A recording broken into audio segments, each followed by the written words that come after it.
Hey there friends, and welcome. I've been so excited thinking about doing this video because I thought it might be especially helpful to share with you 10 pro makeup artist tips and hacks that can be particularly beneficial for those of us over 50 with mature skin. These are tips that can do one or more of the following things: save you time, save you money, prevent frustration, and help our makeup look even more flawless. Now, I really had to winnow down my list of tips, otherwise this video would have been way too long. So at some point down the road, if you'd like me to do more videos like this, I'll be happy to do so. So just let me know in the comments section if you'd like to see more videos like this in the future. One of the things that's very important to me as a professional working makeup artist is to continue to hone my skills and to keep researching and learning wonderful techniques from other talented makeup artists and from you, so I can share these tips with all of you.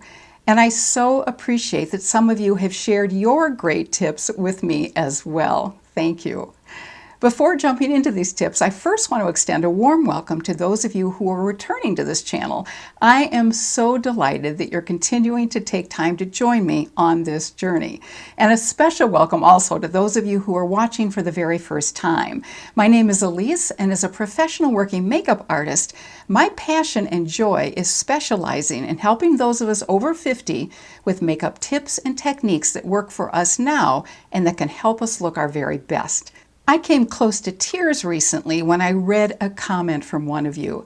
It said, "I have been invisible for about 15 years. Thanks to you, I will never be invisible again."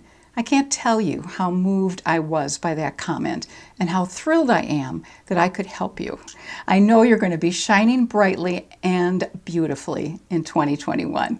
So now let's focus on some pro makeup artist tips that I hope can not only help save time and money, but also help us look even more beautiful in 2021. And I hope many of these tips can also be fun to try. First, let's focus on some tips to save money. This first tip involves getting all of the product out of a tube or a wand applicator. You know how you can still see product in a tube, but it's not easy to get out? This lip gloss is a perfect example of an applicator that has more product in it, but the remaining product will be very difficult to get out. So one tip is to try submerging the bottom half of the product in warm water for a few minutes so it will loosen up. And this can also work really well with mascara. A second tip to save money, and which can also prevent some frustration, is to add a couple of drops of saline solution to mascara. This not only can help prevent the mascara from clumping, but it can also extend the life of the mascara. A third tip that involves mascara and saving money involves the mascara brush itself. The shape and size of a mascara brush can make a big difference in how good our mascara looks. So if you have a mascara that you really love, but it's an expensive mascara, save the brush when you're done and sanitize it. Then try using the brush that you've saved with a less expensive mascara. Often you'll find that using the brush from the more expensive mascara can make a significant difference when using a less expensive mascara. And while we're on the subject of mascara, here's a fourth tip. To create fluffier and fuller lashes, apply a small amount of translucent powder onto the bottom of your lashes, and then apply a second coat of mascara over the powdered lashes. What works really well as the powder applicator for this technique is a small fan brush like this one. And here's a bonus tip. This small fan brush can also help make our lashes look even better by using it to wiggle mascara into the root area of our lashes. Have you ever had the experience of having a pencil lip liner or a pencil eyeliner or brow pencil break when you sharpen it? Well, a tip to prevent this so the pencil product will last longer and therefore save us money is to put the pencil in the refrigerator or the freezer for a few minutes before sharpening it. This helps keep the pencil from breaking off when it's sharpened.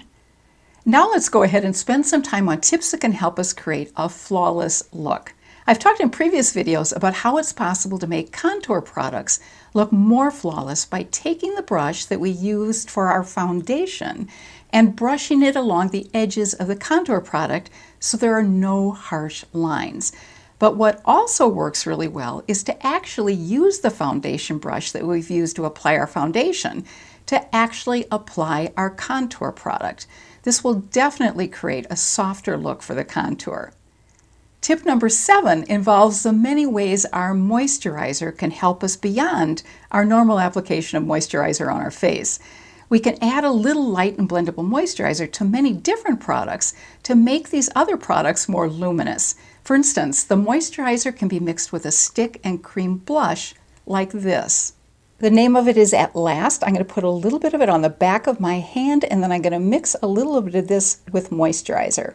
And I'm going to be using a little bit of this moisturizer from Clinique. It's their 72-hour Moisture Surge. Now I think you can see the difference by looking just at the back of my hand. On top, I applied the stick blush directly to the back of my hand. And beneath it, I've put a little bit of the moisturizer and mixed it in with the blush. You can see that the lower blush is a lot creamier looking. It's going to apply a lot more easily, and the moisturizer will give a little bit of added glow to the skin. I'm going to do the same thing with this stick highlighter. This is from Wet n Wild, and it's called When the Nude Strikes. I'm going to put this on the back of my hand, and then I'll also put a second drop of this on the back of my hand and mix it with the moisturizer to show you the difference. This isn't going to show up quite as well, but right above my finger is where I applied the highlighter directly to the back of my hand. And now right above my finger is where I mixed the highlighter with my moisturizer. I'm going to move my wrist a little bit so you can probably see a little bit of difference in how much shine the highlighter has because of adding the moisturizer. And it's much creamier looking, which also means the application is going to be much easier. This technique can also work really well with cream blushes like this. This is my RCMA blush palette, and I could put a little bit of this on the back of my hand along with moisturizer, and these blushes would melt into my skin even more effectively. But you can not only use moisturizer with cream and stick blushes and highlighters, but also with some powders. Let me show you. This is a cream to powder highlighter from ColourPop called Flexitarian. This is actually a blush, but I also can use it as eyeshadow. So I'm going to put a little bit of this on the back of my hand and then a little bit of this mixed with moisturizer. So right here you can see the Flexitarian blush. And below it I've mixed this cream to powder formulation with my moisturizer. And as you can see, it's a little bit shinier because of the moisturizer being added. It's not quite so bright. This could be a really lovely, subtle way to apply this highlighter. It's also possible to turn our foundation into a lightly tinted moisturizer. Just mix a penny-sized amount of moisturizer and foundation on the back of your hand, and then apply this mixture to your face as a tinted moisturizer. And to create a tinted moisturizer with a dewier look, just add a drop of liquid highlighter to the mix. Let me show you what a difference this makes. I'm going to be using my number 7 Lift and Luminate foundation. Put a little bit of this on the back of my hand. This is what the foundation looks like on its own. Here you can see that I've added moisturizer to the foundation, and it looks much lighter than it did previously. So this really becomes a lovely moisturizing tinted moisturizer. Now I'm going to take this Wet n Wild highlighter, which is in a liquid form, and I'm going to add just a drop of this to the tinted moisturizer that I've created with the foundation and the moisturizer. So I have 2 examples of my tinted moisturizer on the back of my arm. The one at the bottom, where my finger is here, I did not add the liquid highlighter to. The one at the top, I added the liquid highlighter. I think you can see the tremendous difference there is between the two. The top with the liquid highlighter added has a lot more glow to it. Or, for a summery tan glow, simply add a drop of a gel bronzer or a deeper liquid highlighter like Rare Beauty's Transcend. Let me show you. Right here I have just a mixture of the moisturizer and the foundation, and then here on the bottom I've added a drop of the deeper colored highlighter for a little bit more of a tan glow.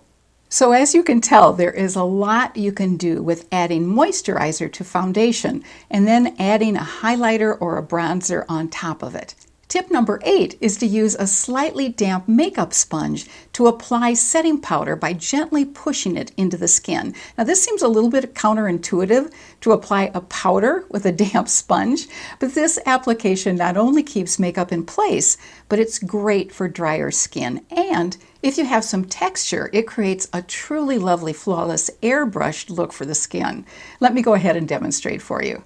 I put a little bit of Laura Mercier's translucent loose powder into the top of the container. Then I've gone ahead and absorbed some of the powder onto my damp makeup sponge. And then I'm just going to blot it, pushing it gently into the skin where I want to apply the powder. And for me, it's the T-zone. And it really feels wonderful because I'm adding more moisturizer. It also keeps the makeup from looking the least bit cakey. And tip number 9 to create a beautiful, flawless look is to use either a setting spray like Urban Decay's All Nighter or a luminous skin mist spray like Tatcha's. But rather than spraying it directly onto the face, which can sometimes result in disturbing mascara or getting the spray into our eyes or even having an uneven application, spray it instead onto a makeup brush or a slightly dampened sponge and then gently press it into the skin. Spraying it onto a brush or a makeup sponge can also decrease the amount of spray product that we use, which in addition saves money.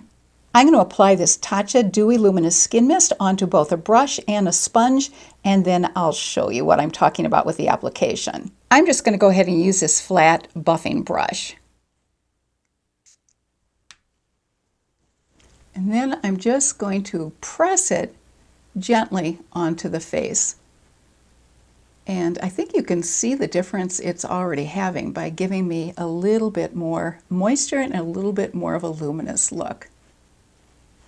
Next, I'm taking my makeup sponge and I'm going to spray a little bit of this onto that as well. And then I'm going to, again, gently just press it in to my cheek. And I think, again, you can really see the difference.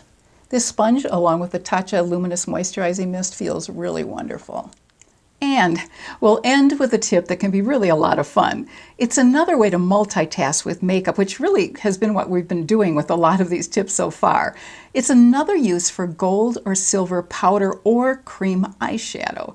Take just a very small amount of either silver or gold cream or powder eyeshadow and lightly pat it onto the center of your bottom lip to create some added glow and luminosity. So first, take a look at my lips without any of the gold or silver added. And now I'm going to take this cream eyeshadow from Charlotte Tilbury called Star Gold. I'm going to put just a very tiny amount into the center of my bottom lip.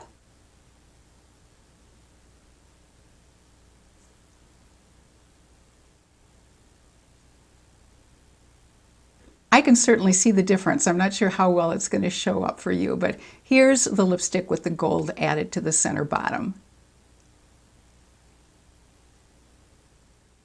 So those are our 10 tips for today, and if you enjoyed this video, I hope you'll give it a thumbs up and also let me know in the comments section below any wonderful tips that you would like to share. Also, over the holidays, my daughter and I had a conversation about some of the most loved Christmas presents that we remember receiving as a child. So I thought that might be a fun memory that we could share with each other today. One Christmas, I received a beautiful 14-inch doll, but what really took my breath away is that my mother had made a wardrobe of gorgeous clothes for her, even including a small faux fur cape. Oh, how I wish I'd saved that doll and those clothes.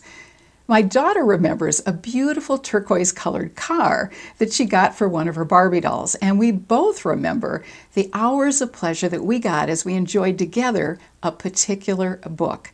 It's a book showing some of the amazing special fashions created for Barbie dolls between 1986 and 96.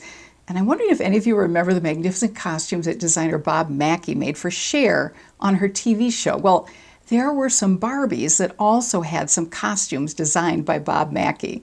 My daughter and I would often enjoy pulling out this book and just paging slowly through it to enjoy some of these gorgeous costumes. Let me show you just a few of them. This is the book.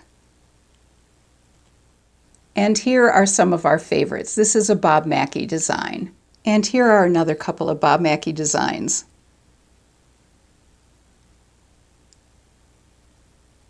There were also a series of Barbies with designer clothing.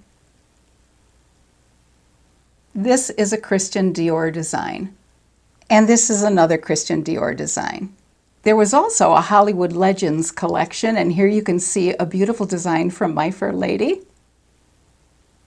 And who can ever forget that beautiful ball gown from My Fair Lady? And also, this beautiful Barbie sits with me on my filming table. So I hope you'll share in the comments section below your favorite memory of a Christmas gift that really had special meaning for you. Please join me again next Thursday for another video, and until then, I hope you have a lovely, peaceful week and a fabulous rest of your day. Take care.